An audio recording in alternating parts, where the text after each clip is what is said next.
গল্প অন্নসান্টা। ঘন কুয়াশা ভেদ করে ভেসে আসে বাঁশির আওয়াজ, বড্ড করুণ আওয়াজ দিয়ে শুরু হয়। তারপর আনন্দের লহর তুলে সে বাঁশির আওয়াজ মিলিয়ে যায় দূরে, আরও দূরে। এই বাঁশিতে সুর তোলা ব্যক্তিকে কখনো চোখে দেখেনি কেউ, কিন্তু প্রতি ডিসেম্বরের এক রাতে সে আসে। আর পরদিন সকালে দেখা যায় বিজনপুর গ্রামের কিছু মানুষের সারা বছরের চাহিদা পূরণ হয়।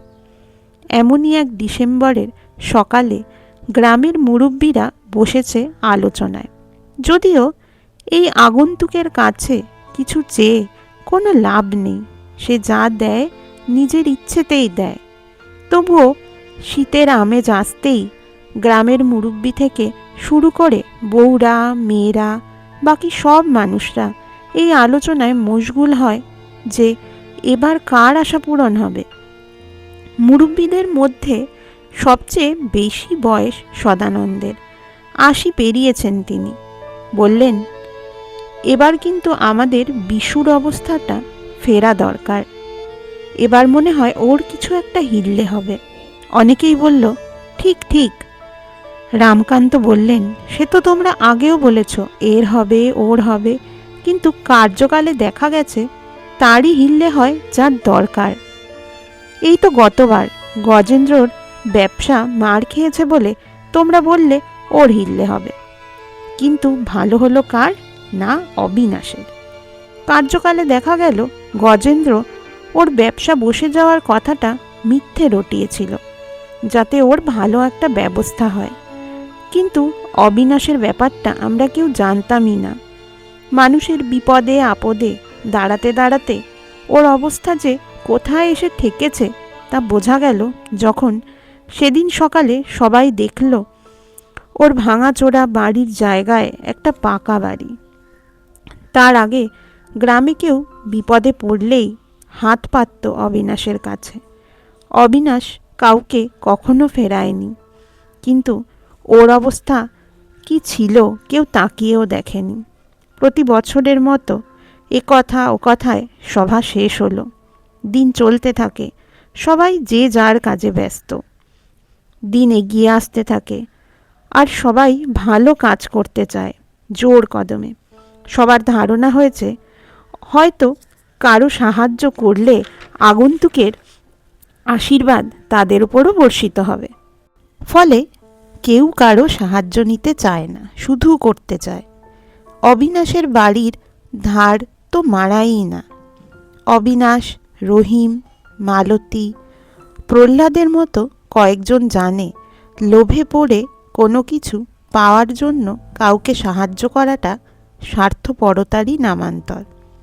তাই ওরা অপেক্ষা করে। দিনটা চলে গেলে মানুষগুলো নিজেদের স্বাভাবিক স্বভাবে ফিরে আসবে। এই মানুষগুলো সেই আগন্তুকের স্পর্শ অনুভব করেছে তাদের জীবনে।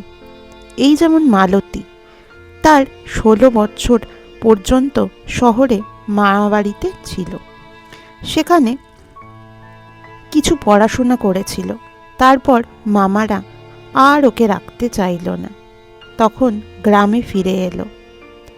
ওর বাবা মা ওর বিয়ের বন্দোবস্ত করেই ফেলেছিল প্রায়। আজ থেকে প্রায় ২০ বছর আগেকার কথা। পড়াশোনায় ভালো ছিল মালতী, কিছু অবস্থার চাপে সব ছেড়ে দিতে বাধ্য হচ্ছিল। তখনই আগন্তুকের আগমনের বিশেষ দিন এলো। সেই দিন সকালে মালতী খবর পেল শহরের স্কুলে পড়ার স্কলারশিপ পেয়েছে ও। আর আজ গ্রামের মেয়েদের অনুপ্রেরণাও, ওর সান্নিধ্যে তারা নিজেদের পায়ে দাঁড়িয়েছে। সেই বিশেষ দিনে ওই খবরটা না এলে ওর জীবনটা আজ অগোছালো হয়ে থাকত। এরকমই বিভিন্ন বছরের এই বিশেষ দিনে এই আগন্তুক ভালো কিছু উপহার দিয়ে যান। তাকে অনেকে ঈশ্বর বলে মনে করে, কিন্তু অনেকে ভাবে সে কোনো মানুষ যে এই গ্রামের মধ্যেই বাস করে, কিন্তু কেউ তাকে ধরতে পারে না বা চিনতে পারে না। গ্রামের সবচেয়ে যে বয়স্ক রাধা মাধব শিকদার, বয়স তার প্রায় 105-এর কাছে। তার কাছ থেকে জানা গেছে এই আগন্তুক তাঁরও দাদুর আমলে আসত, আর প্রতি বছর একজনের চাহিদা পূরণ হতো। তারও আগের খবর সে মনে করতে পারে না। গ্রামের অনেকে অনেকবার চেষ্টা করেছে আগন্তুককে ধরতে, কিন্তু পারেনি। প্রথমত ওই দিন রাতে কাল ঘুমে পায় গ্রামের প্রতিটা মানুষকে। তাদের ঘুমই ভাঙে ওই বাঁশির আওয়াজে। তাও তাকে দেখার অভিপ্রায়ে গ্রামের প্রান্তে মানুষ অপেক্ষা করে। জঙ্গলে তাকে মিলিয়ে যেতে দেখা যায়। সেখানে বহুবার ওত পেতে বসে থেকেছে বহুজন, কিন্তু তারাও ঘুমিয়ে পড়েছে। জেগে উঠেছে যখন, তখন দেখেছে কুয়াশার মাঝে মিলিয়ে গেছে সে। তাই কেউ চেষ্টাও করে না এ ব্যাপারে। আর মাত্র 7 দিন পর আবার সে আসবে। গ্রামের নতুন এসেছে পরেশরা, সে আর তার মা। ওরা গত বছর শীতের সময়ে এই গ্রামে এসেছে, কিন্তু ওদের এখান থেকে চলে যেতে হবে শিগগিরই। কোথায় যাবে ওরা জানে না। ওদের বাপের জমি ছিল এখানে, কাজ খুঁজতে সে চলে গিয়েছিল, কিন্তু এই পৃথিবীর জল হাওয়া আর সইল না। সে যাওয়ার পর পরেশ আর ওর মা পড়ল মুশকিলে। শহরে টিকতে না পেরে ফিরে এলো গ্রামে, কিন্তু এসে দেখে এত বছরে থাকার জায়গাটুকুও নেই। অন্য লোক সে জমি অধিকার করে নিয়েছে। জানতে পেরেছে ওর স্বামী একসময় এদের কাছ থেকে ধার করেছিল, তা শুধতে না পারায় সব সম্পত্তিটাই নিয়ে নেওয়া হয়েছে। এখন ওরা এক চিলতে পড়ে থাকা ছোট্ট টিনের বাড়িতে আছে, যেটায় হঠাৎ করে গ্রামে কেউ পথ ভুলে এসে পড়লে থাকতে দেওয়া হয়। তাদের বলা হয়েছে 1 মাসের মধ্যে এখান থেকে উঠে যেতে হবে। অনেক কাদা কাটা করেছে পরেশের মা, কিন্তু লাভ হয়নি কিছুই। তাও যে কটা দিন ঠাঁই মিলেছে তাই অনেক। তবে পরেশ ছেলে মানুষ, সেও অত শত বোঝে না। পাড়ার ছেলেপুলেদের সাথে খেলে বেড়ায়। কেউ তাকে ভালোবাসে, কেউ দূর দূর করে, কিন্তু তার কিছু যায় আসে না। সে মনের আনন্দে খেলে বেড়ায়। কিন্তু সবাই স্কুলে গেলে সে একা হয়ে যায়। তবে গত 2 দিন সে আর একা হয় না, কারণ গ্রামের পেছনের জঙ্গলে অনেক বন্ধু হয়েছে তার। তারাও স্কুলে যায় না। তারা সব কালো কালো ছায়ার মতো। তারা ওর সঙ্গে দিনভর খেলে। সন্ধে নামার আগে মায়ের কথা মনে পড়ে গেলে বাড়ি ফিরে আসে পরেশ।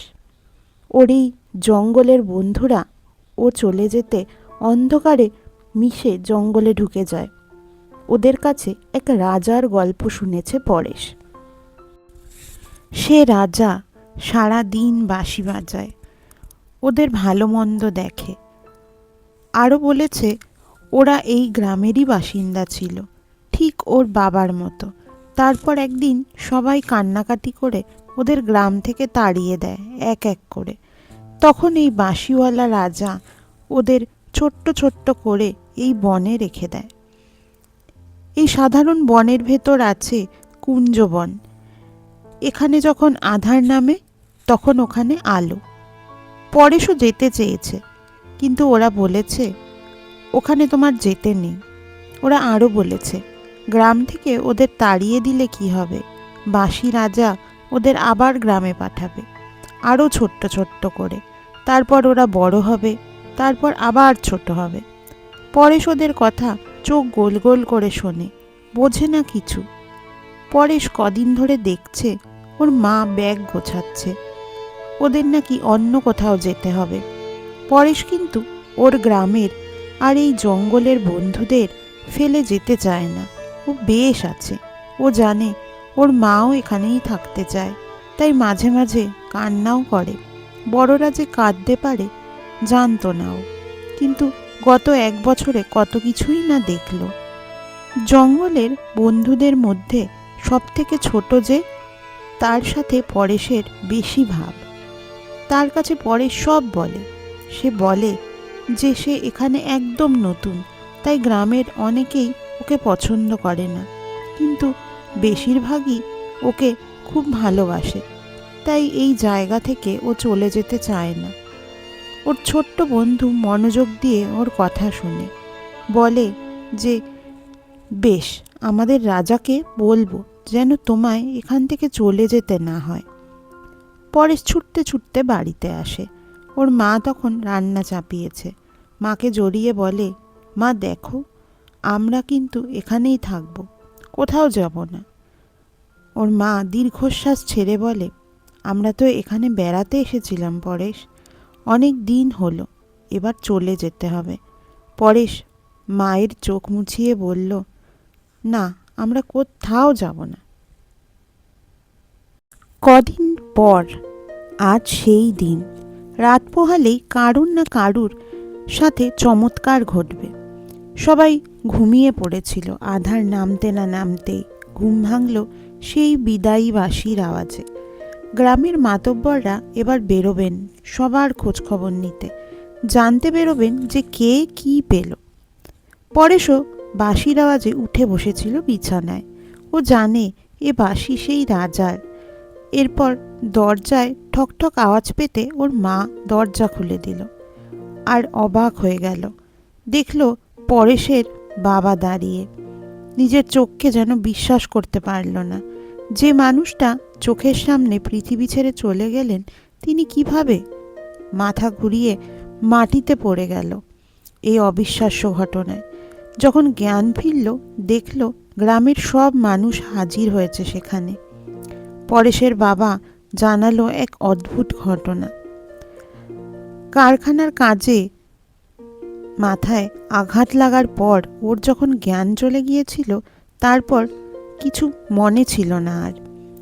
জ্ঞান যখন ফিরল, তখন এক আগুনের তাপের মধ্যে নিজেকে আবিষ্কার করেছিল। নড়ার ক্ষমতা হচ্ছিল না তখন। একটা হাত ওর দিকে এগিয়ে আসে, সেই হাত ধরে ও বাইরে আসে, তারপর আবার জ্ঞান হারায়।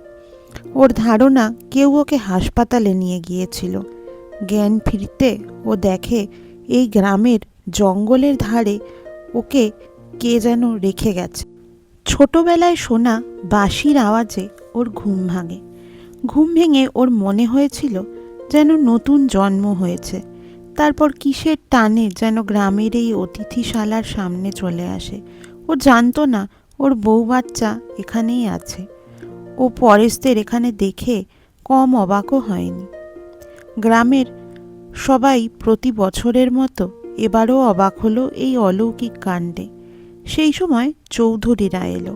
এতক্ষণ কেউ খেয়াল করেনি যে ও বাড়ির কেউ এখানে উপস্থিত হয়নি।